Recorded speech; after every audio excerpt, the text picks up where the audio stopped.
Hi everyone, Materim here again with another battle report. This one is another one of the preparations for our next campaign we're doing. My vampire count's taking on Michael's Dwarves at 1,000 points in a battle line scenario. Uh, Pretty much this is what you're looking at the board. Lots of fences and walls in this terrain. We just happen to roll up a bunch of obstacles, but other than that, nothing else that's going to come too majorly into play. So we start off with a 10-man unit of dwarf warriors with great weapons, a I think 15-man unit of iron breakers with his Thane BSB, and then a unit of 15 dwarf warriors with hand weapon and shield. And just barely on the board you can see is a gyrocopter. And his dwarf Thane is basically like 2-up armor save, so basically they're just to be super survivable.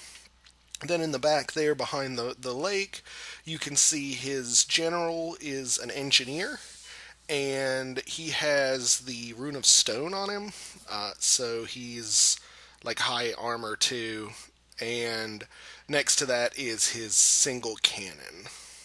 So, vampire counts, I start with a unit of 3 Vargeists with a Vargoyle in there. Up on the wall, because this is after Vanguards, is a unit of 5 Direwolves.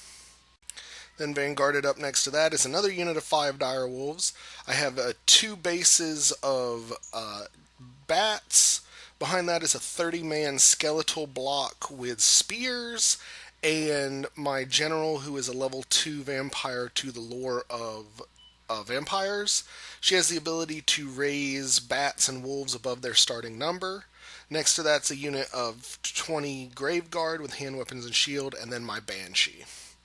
So, dwarves get turn 1, and because I vanguarded up too far, the gyrocopter goes ahead and charges my group of dogs that were on the right of my deployment setup.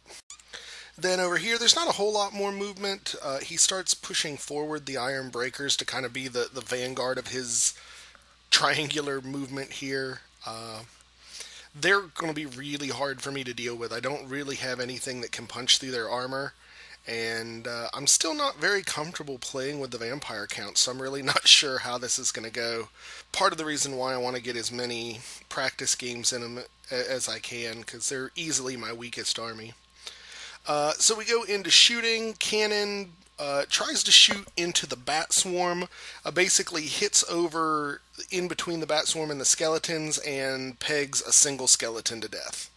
As it flew over, hit, and then misfired on the bounce. So there you go.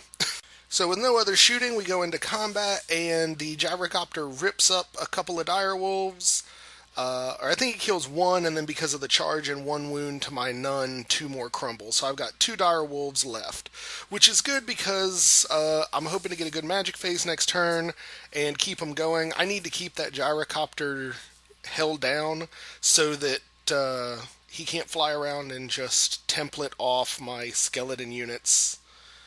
So here's what we get. I had successfully reformed after that loss to slide my wolves down a little bit. So I charge in with my bats, so it's bats and wolves against a gyrocopter. And everything else I move up with the exception of the direwolves on the wall. I want them to be holding the wall. I also failed my resist check with my Vargeist and had to charge them into the iron breakers. But as you can see, I failed and stumbled forward a few inches, so it didn't really accomplish a whole heck of a lot. And then during my magic phase, I get the Invocation of Nehekov, and units explode. I get a bunch of dogs back. You'll notice I have Spirit Hosts there. That's just because I don't have any extra Fellbat bases at the moment. So my opponent was very kind in letting me proxy them. So this is basically what we're looking at the end of Magic Phase. You'll notice I did bring my Banshee over to Scream as well during movement, and I didn't mention it. Actually, I guess that looks like what it was after combat. I'm sorry. So yeah, after combat, I'm still holding that that gyrocopter there. So over here, we go to Dwarf turn 2. He brings up his other unit. to guard the wall. You can also see my 5-man unit of dogs got way bigger thanks to that spell last turn. I'm just not taking good pictures this game. Yeah, this is what. So Cannon this turn tries to put some holes into this direwolf unit, ends up falling short, hitting the wall they were protecting and blowing it to Kingdom Come. Then during combat, looks like a couple more direwolves died. I must have done. Yeah, I must have done a wound or something because it looks like maybe it was a wound to a wound, and then something died because I have 2 crumbled. But yeah, the real plus side is I'm holding up this gyrocopter all day, and I'll sacrifice a unit of dogs and bats to make that happen. So we go to Vampire's turn 2. My Vargeists make the charge and slam into the front of the Great Weapon Wielders. Frankly, this was probably not a great idea. I'm still learning the Vampire counts and kind of seeing what units can take what units, and I think I'm thinking the Vargeists are hitting above their weight class, and I make some dumb mistakes with them. We played 3 games that night, even though there's only 1 battle report. Over here, I decide that my dogs do not want anything to do with those 2 dwarf units, and with their super speed movement, they zoom through the gap, and I'm going to go for his cannon and his general. I'm thinking I've got 13 dogs there against a hero level character and a cannon. I should be able to take that pretty casually. And over here, I forgot to mention, I think I might have... No, I didn't charge the Banshee in. I was just standing there. But during shooting, he holds my magic down. During shooting, I scream and kill the gyrocopter with a scream. So that was very, very awesome. Eventually, I don't think I have a picture of it, but I'm going to reform these 2 units to face the trouble that's coming from the rest of the dwarves after that gyro is destroyed. So yeah, here is what you see as the reform. After that, yeah. And then after combat, I do not do nearly as well as I should. 2 of my 3 Vargeists are dead. The other one has 2 wounds on him. Now, in all fairness, turns out that my opponent, we were calculating it wrong, and my opponent was rolling to hit on 2s instead of on 3s like he should have. I don't think it really would have mattered. It certainly wouldn't have saved the 2 other Vargeists. Maybe it would have stopped one of the 2 wounds on this guy, but not likely. So we go into the dwarf turn 3. He charges his warriors into my bats and starts bringing the Ironbreakers behind them. This is pretty good. I basically just want to hold them because I need to find out a way to maneuver my Graveguard in and get them into combat because I left them blocked up for way too long. Over here, he moves his general in front of the cannon. I'm not entirely sure why. I guess he was going to try and hold me up with the general and still get the cannon to shoot some, but there's really no good shots for the cannon to take except for that one little 5-man of dogs that's the last thing left. And that is what he chooses to shoot at. He bounces a cannonball down the whole length, and 5 direwolves explode in a showery hunk of gore. And over here, my Vargeist kills 2 more of the dwarves before he himself is murdered. Then the fight over here in the center with the bats. This is after Crumble. I did 1 wound to him. He did a bunch to me. So one of my bases is still there. The other base has 4 of its 5 wounds inflicted already. So I need another good magic phase if they're going to hang around there. So we go into my turn 3, and I charge that big brick of 13 direwolves in across the water and into his dwarf lord. I succeed the charge, or his dwarf engineer. I succeed the charge, but then the water turns out to be the boiling flood, and I end up taking 10 wounds on the unit from the strength 4 hits from the flood. So only 3 of the direwolves survived to actually get into combat with the engineer, and now I'm worried. So over here, I start bringing my Banshee. I basically move way into the backfield so I can have some choice of who to scream at. I'm starting to move my Graveguard around. Essentially, I want to circle around and get into something's flank. but I know I'm kind of taking a risk here. I also have moved my general into that unit so that I can get closer to those dire wolves up there at the top, hoping to be able to get a invocation off and increase their size.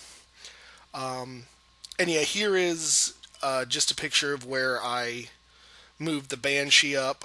I can't be seen by anything, but I do have scream capabilities on either the Ironbreakers or the warriors that are in combat with the bats. So I don't have a great magic phase, so I choose not to try for the 18-inch bump to get the dire wolves. I do regen another base worth of bats to deal with the dwarves, so hopefully that'll give them enough wounds to sink in for a while, and we'll see where that goes. And then back here with his general, he kills one. I put a wound on him, so I win by one due to the charge, but he sticks. Then after combat here, we get the bats down to like 2 wounds left, which is actually good. I'm happy because now he's going to have to kill them on his turn, so it'll let me get into him again rather than let him choose what he gets to charge. So I'm still considering that kind of a win. I definitely think I have to think more about that sort of thing with the vampire counts because my stuff is going to die. I just need to figure out how to make it die in a way that is advantageous to me. So dwarf turn goes, he starts to move around this unit, his Ironbreakers. He wants to get into my skeletons and bust them up, and I can definitely see. He has reformed his warriors with great weapons in the back, I guess to chase after the Banshee. I think he's hoping just to hit him and get his 2 combat res for banner and a charge and kill her if I can't do any wounds. So with that going on, center combat goes just as predicted. He kills the bats. Doesn't really need to reform because he's got charges on anything over there, so he's pretty much staying where he's at. And the combat at the top was a bounce again, so we go into my turn. I send the skeletons into the front of his dwarf warriors. I continue bringing the Grave Guard around, and I move my Banshee right next to the Dwarf Warriors so I can do some screaming action. I get off Invocation here, and I make my dogs go this way so that they don't hit the water and take those wounds again. I don't know if I should have bothered. I may very well should have just stacked them around the dwarf as much as I could, but that was kind of a mistake there. But at least I'm holding his general up, and the cannon's pretty much blocked, so it doesn't have line of sight to see anything really, which is I guess good. Now over here, combat, because that was all my Banshee didn't do anything. Combat here was amazing. I didn't do much with the skeletons, but I had enough static combat res that he wasn't stubborn, and he needed I think I beat him by just a few, but he ended up failing his break check, and the Dwarf Warriors got run down such that the skeletons ended up in the flank of the Ironbreakers. Then over here in combat we had another push, but I'll take the win of my skeletons running down his Dwarf Warrior unit as as enough for this turn. I'm not going to get greedy. So we go to dwarf turn, and only movement he's really got is to bring up these warriors with the great weapons. He needs to get them into something, so he's just going to march them.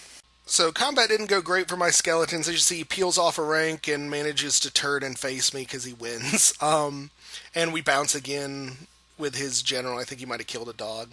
So we go into my turn. I move the Banshee out of the way. I bring the Grave Guard here, and the Grave Guard here in the perfect position because if they charge, they're actually in the flank. So I want to get in there, get them into the flank of those Ironbreakers, and throw some crazy killing blow attacks. And on the plus side, during magic, I pop off another invocation and fill up the back rank again. And I think this might be even after shooting, because I did scream into the Ironbreakers and I killed one of them during shooting. So against dwarves, that's really all I can expect with just banshee screams. But I'm pretty happy. The little banshee girl is doing a lot better than I would have expected, frankly. Um, Up here in the combat, we are back to the Dwarf Lord killing the last dogs again. So I'm back to the 3 dogs that I started the charge with, and he still has 1 wound, and I just can't get through him, and he can't do enough to kill me without me regenning him. Then over here, the Iron Breakers facing my skeletons do a heck of a lot more. After crumble and everything, I lose 2 full ranks of the skeletons and inflict no casualties back on my opponent. So that's bad. I need those guys to get in there, and I need them to do it now. So during dwarf turn, the dwarves continue the long march to being able to accomplish something. He may even have tried to charge my, like a long charge against my Graveguard, but I don't quite remember. Either way, they're just slowly trudging across the field, as dwarves are wont to do. Then we go into combat over here, and it's another whiff fest. No one dies. And combat in the center sees the skeletons lose 2 more ranks, and fail to kill any of the dwarves again. And then the other thing that my opponent does is, because he won, he ends up reforming, sliding just a little to the side.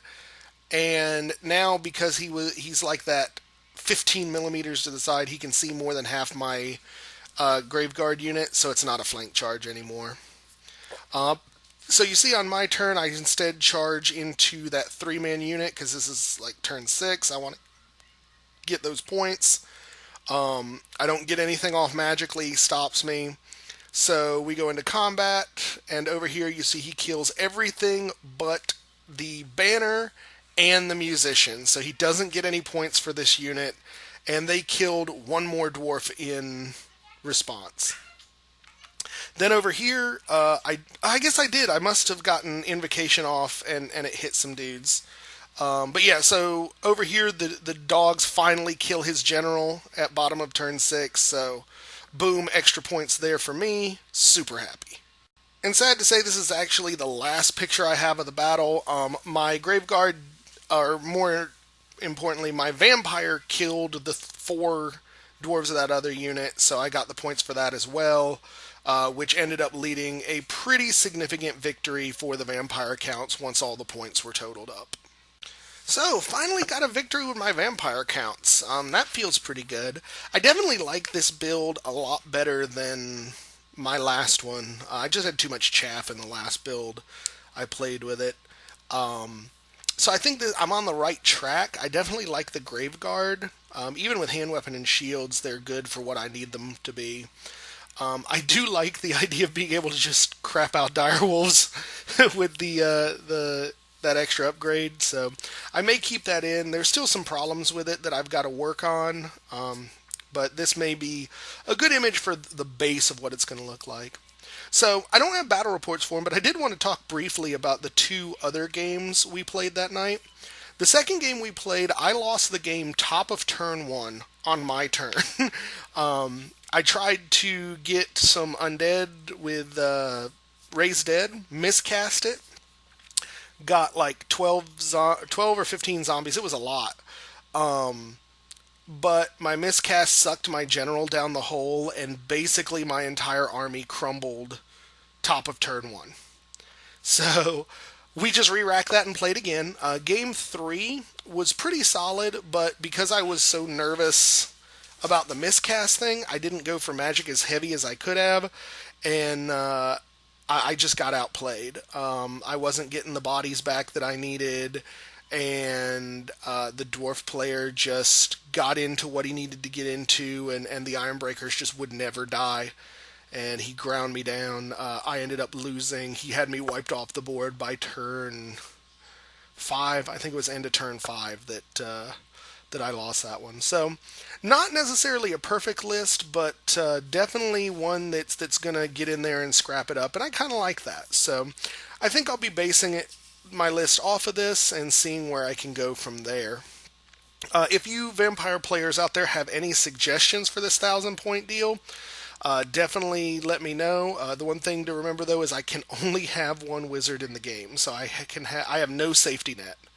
I think one of the things I may fight for early on is the ability to unlock a second one, but I don't know what horrible quest my opponents are going to make me go on to do that one. But it should be fun.